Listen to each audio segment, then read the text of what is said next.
యెహోవా మా ప్రభువా, ఆకాశములలో నీ మహిమను కనపరచువాడా, భూమి అన్నంతటా నీ నామము ఎంత ప్రభావము గలది. ఇక్కడ ప్రభావం ఆయన వస్త్రంగా ధరించినాడంట. 12 ఏళ్ల నుండి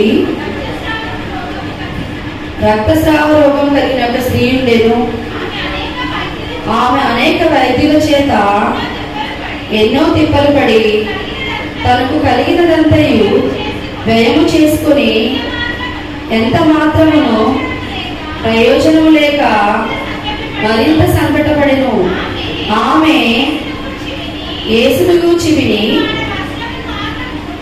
నేను ఆయన వస్త్రములు మాత్రము ముట్టిన బాగుపడదని అనుకుని జన సమూహములో ఆయన వెనుకకు వచ్చి ఆయన వస్త్రమును ముట్టెను. వెంటనే ఆమె రక్తధార కట్టెను గనుక తన శరీరములో నుండి ఆ బాధ నివారణ అయినదని గ్రహించుకొనెను.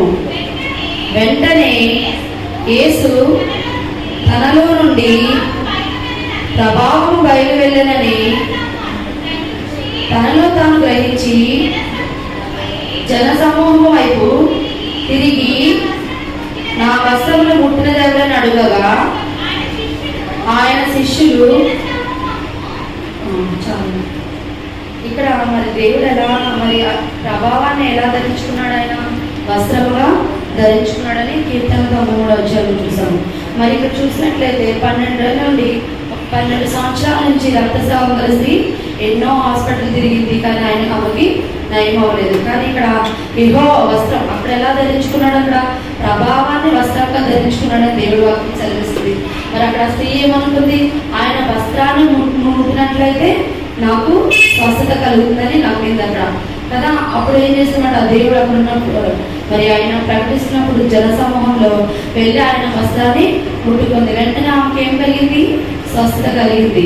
ఆయన ప్రభావాన్ని వస్త్రంగా ధరించుకున్న దేవుడు కనుక మరి ఆయన వస్త్రాన్ని ముట్టిన వెంటనే ఆమెకి ఏం కలిగింది, స్వస్థత కలిగింది. అప్పుడు ఆయన అక్కడ ఏమైంది, యేసుక్రీస్తుకి ఏమైందన్నప్పుడు మరి ఆయన ప్రభావము ఆయన నుంచి వెళ్ళినట్లు ఆయనకు తెలిసింది. ఇక్కడేంటి, వస్త్రాన్ని ధరించుకున్నాడు ప్రభావాన్ని. అక్కడ ఆమె ఏమైంది, ఆయన వస్త్రాన్ని ముట్టినట్లయితే నాకు స్వస్థత కలుగుతుందని నమ్మింది. మరి దేవుడి వస్త్రాన్ని ముట్టిన వెంటనే ఆమెకు స్వస్థత కలిగినట్లు మనము చూస్తున్నాం. కాబట్టి మన దేవుడు భూమి అంతటా ప్రభావం కలిగిన దేవుడు. ఆయన ప్రభావాన్ని వస్త్రంగా ధరించిన దేవుడు.